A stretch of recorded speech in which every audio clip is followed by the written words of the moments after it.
Praise the lord.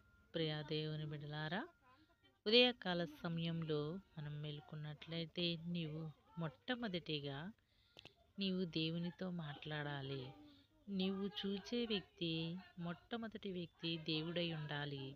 ఎందుకంటే రాత్రంతా నిన్నెంతగానో కాచి కాపాడి ఉదయాన్నే చూడగలిగే ధన్యతను ఇచ్చిన దేవాతి దేవునికి నీవు కృతజ్ఞతాస్థుతులు తెలపాలి. ఉదయకాల సమయంలో మనము ఆయన వాగ్దానాన్ని చదువుకుందాం. నిశ్చయముగా నీవు నీ చేతుల కష్టాజీతమును అనుభవించదవు, నీవు ధన్యుడవు, నీకు మేలు కలుగును. కీర్తనల గ్రంథము 128వ అధ్యాయం 2వ వచనం.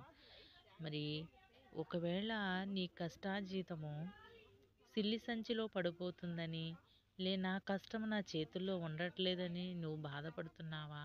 దుఃఖక్రాంతుడివై రోధిస్తున్నావేమో. దేవుడు చెప్తున్నాడు, నీ చేతుల కష్టాజీతం నువ్వు అనుభవించాలి అని అంటే నీవు ఆయన కార్యములను నెరవేర్చే బిడ్డగా నువ్వు ఉండాలి. నీవు ఆయన త్రోవల యందు, ఆయన యందు భయభక్తులు కలిగి నీవు నడుచుకున్నట్లయితే నీ చేతుల కష్టాజీతం నీవు అనుభవిస్తావు. లేకపోతే మనం ఎంత కష్టపడినా మన కష్టాజీతం మన చేతుల్లో ఉండదు. ఒక్కొక్కసారి చాలా వేధిస్తూ ఉంటాం, రోధిస్తూ ఉంటాం. నేను ఎందుకు ఎంతగానో కష్టపడుతున్నాను, నా అప్పులు తీరట్లేదు, వచ్చిన జీతం ఉండట్లేదని మనం ఎంతగానో చింతిస్తూ ఉంటాం. కానీ మన ప్రవర్తన ఎలా ఉందని ఆలోచించాం. మన ప్రవర్తన ఎలా ఉంది? మనం ఆయన యందు భయభక్తులు కలిగి ఉన్నామా? ఆయన కొరకు జీవిస్తున్నామా? ఆయనతో మాట్లాడుతున్నామా? ఆయన కొరకు ప్రార్థిస్తున్నామా?